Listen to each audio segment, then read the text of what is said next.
Now on the subject of firearms, we turn to a 30-year-old question. Political prisoner or cop killer? This issue has swirled around Mumia Abu-Jamal since December 9, 1981. That's when Abu-Jamal and police officer Daniel Faulkner both turned up critically wounded from a blaze of gunfire in Center City, Philadelphia. Officer Faulkner died, and Jamal, already known as a Black Panther and radio journalist, landed in prison for murder. He stayed on death row from 1982 until a year ago this month, after the appeals court commuted his sentence to life. Yet all this time, Abu-Jamal has continued broadcasting radio commentary, even with prison noise in the background. If you've ever heard any of his stuff, it's fascinating listening. He has never stopped writing in a powerful and radical voice. He's never stopped professing his innocence. Officer Faulkner's widow, meanwhile, has never stopped professing his guilt. Mumia's life story is now the subject of a new documentary film, Long Distance Revolutionary, claiming Abu-Jamal as an intellectual in irons. There was never a time when Africans blindly, obediently accepted their fate. Africans fought in every way possible against their inhuman fate. Mumia is imitating the first cry of the first slave brought to this country who said no. Joining me now is one of the producers of the film, Noel Hanrahan, and the writer, director, and producer, Stephen Vittoria. Thank you both so much for joining me tonight. Thank you. Sean, thanks for having us. I was fascinated that this movie was not about relitigating the trial or trying to assign guilt or innocence to Mumia, but rather about his life as an artist behind bars and the work he's done, the writings he's put forth. Stephen, you seem to be the driving force behind getting the film made. What led you to decide to do this film? John, from a practical standpoint, every piece that's ever been done on Mumia, whether it's a film, a video, a book, an article, has always focused on the case. Right now in 2013, there was really nothing else that came to the table that I wanted to mine that hadn't been done before. What interested me so much about Mumia, you wake up in a country where you feel like the American empire has run amok, and you look for some sanity inside the insanity of where we live. And the sanity for me, I found, was in a dark, dank hole on death row in Pennsylvania.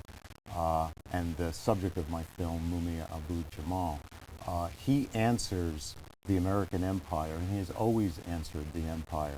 And that ultimately is what this film is about. For me as a storyteller, it's about offering something other than the commonplace use of violence and lies in this country. People always ask me, they say, you know, you made a film about such a radical guy.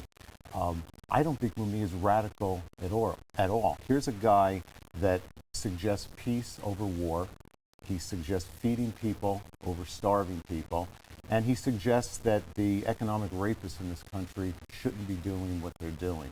That's pretty straightforward. The radicals, to me, are people that lob cruise missiles into neighborhoods. And I think most would agree with you, and I think most people would be surprised to find out how in the mainstream Mumia's views are, but I can't imagine it was all that easy to make a film like this. And you also, of course, have interviews with figures like Dick Gregory and Cornel West. Let me ask you, Noel, what were some of the obstacles you encountered in making a film about such a controversial figure?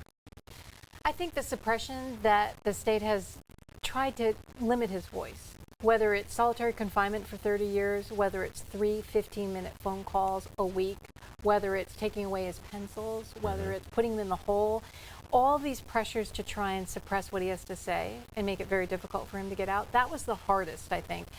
Once we established getting his voice out on a regular basis, I think then it became more important to really delve into why he had this narrative, why he had a journalistic arc, why he was a journalist before he went into prison, and how he continued that even though he was in solitary confinement on death row for 30 years.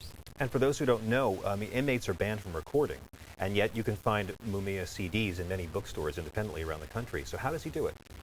I think we fought for years. I mean, every moment that they tried to repress him and take his microphone away, we tried to counter that with access. So Mumia has not been allowed to be recorded in person on video camera with a microphone. Now that in this culture is very limiting. I mean, it meant that we only had 10 videos of him the entire time that he was in prison, when there were moments when you could get a camera in. So we only had audio, and we had to use other mechanisms throughout the documentary to really show his development and his development as a journalist. And the film takes no position as to his guilt or innocence, correct? No, it doesn't. I think that from a nuanced standpoint, And we can both tell you that we both think that Mumia is utterly and completely innocent. But the film, we just didn't want to go to the he said, she said fight that constantly goes on, in this case and many other cases like it. For us, Mumia's life, very few people know how strong of a journalist he was prior to incarceration. I mean, this is a guy that was a reporter for National Public Radio, all things considered. He was an up-and-coming star in the city of Philadelphia and on a national scale. December 9th, 1981 happens, but he resurfaces. That's the night that he was arrested for the supposed killing of Officer Faulkner. He resurfaces much because of this woman who was able to take Mumia's voice and literally transport it around the world. And I would not have made the film without Noelle's help on this, because she is the conduit into it. She has done it. It's been a Herculean task to get Mumia's voice from this harsh and draconian situation on death row.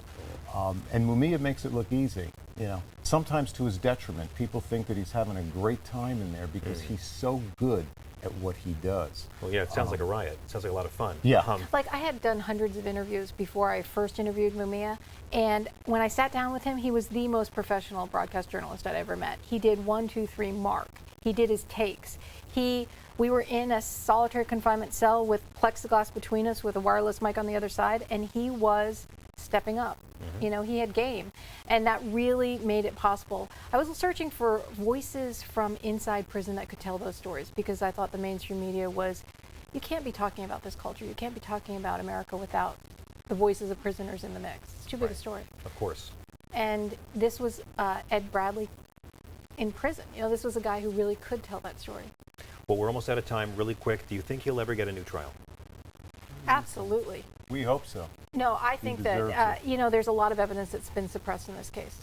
Long Distance Revolutionary opens here in New York City tomorrow at Cinema Village and in theaters across the country over the next 2 weeks. Producer Noelle Hanrahan and writer, director, and producer Stephen Vittoria. Thank you both for making this film. Thanks for bringing his story out and for letting us know more about it. Thanks for speaking to us tonight.